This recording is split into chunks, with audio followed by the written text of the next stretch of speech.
As a resident for 9 years at Black Bear Ranch in the Siskiyou Mountains of Northern California, I was a participant observer at the only hippie commune that I know of, which still exists today on the same radical free basis as when it started in 1967. The residents and alumni refer to it as the ranch. It was one of the earliest of the 60s hippie communes in California, purchased with a motley combination of welfare, inheritance money, and donations from Hollywood rock and movie stars. Two aspects of its founding stand out. We had no charismatic leader or dominant personality, and we did not have a clearly defined religious or philosophical doctrine as a unifying force. However, there were significant unifying elements in the beliefs and motivations of the participants, and our movement certainly had a missionary zeal.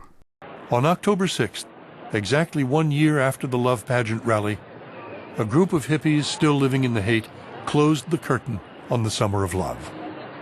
They staged a mock funeral, calling it the Death of Hippie. We saw ourselves as the vanguard of the revolution. We believed we were part of a world revolution, a newly emerging consciousness that would usher in a new era, not just in politics, but effecting a total transformation of human relations based on conservation and preservation of the natural world, creating a free and anti-capitalist economy which would end the destruction of the earth by industrial development, and free and non-competitive intimacies which would end the outmoded institutions of marriage and monogamy. And our faith remained undiminished in the face of the hardships of survival in an isolated mountain valley, inaccessible for months of the winter and far from the city cultures in which most of us had been raised, and the even greater obstacles presented by our own all too entrenched emotions and limitations. By transforming ourselves and creating an example of how to live without rules or contracts, we sought to embody the most radical forms of anarchism and communal living. While reality intruded relentlessly on our utopian fantasies, we managed a few short-term successes in collective labor and cooperative child-rearing. Arguably, our greatest accomplishment was the creation of a land trust to secure the title to the property for the benefit of all the children who have ever lived there. I arrived in the winter of 1968 to visit my sister, a founder, and stayed 9 years. The dedication I and many others felt to living at the ranch was remarkable. It was an all-consuming place with a long list of unmet needs, both in its physical infrastructure and among its inhabitants. The founders were a small band of the San Francisco Digger tribe, the vanguard political wing of the hippie movement.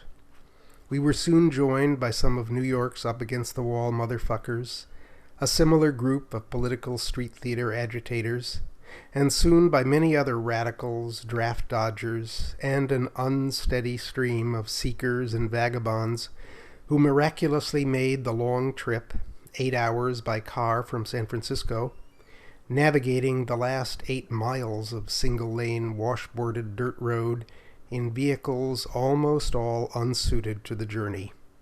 Many of those vehicles never made it out again.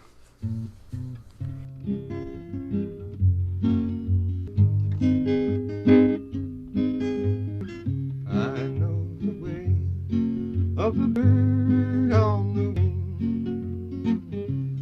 I know just how she feels. I love the touch of the wind on my face as I glide, as I read. Thanks to the one for the gift of our bird. Thanks for the gift of our wings. It fills the heart with our love of the earth. That's why the young The most significant internal political struggle at the ranch turned on the question, is it more important to address the empowerment of women and unlearn our history of male privilege? Or does the imperative of economic survival require us to put aside these cultural issues for now so that we can figure out how to make a living in the woods? Improbably, the idealists who wanted to make gender issues primary won the struggle, and those who wanted to be practical left the ranch. The small band of feminist dreamers and idealists muddled through, and I see some of our heritage today in the support groups and community around all of those who struggle for freedom from the gendering imperatives of Western culture.